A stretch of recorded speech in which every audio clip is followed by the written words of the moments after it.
Не се согласувам дека постапуваме само тамо каде што е потребно.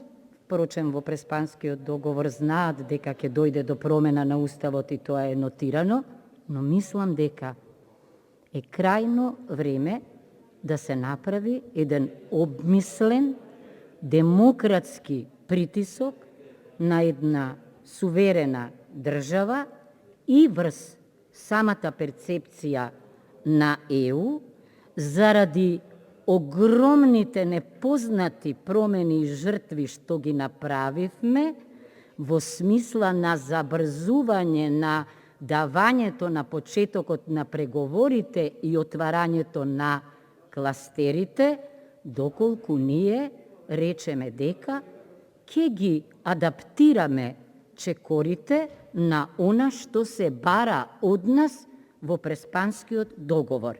Ве молиме и вие да ни овозможите да зачекориме, зашто инаку не може ние да стоиме во место од аспект на почетокот на преговорите и европеизацијата, а да се однесуваме како некој кој што извршува обврски, меѓутоа не е свесен за своите национални права.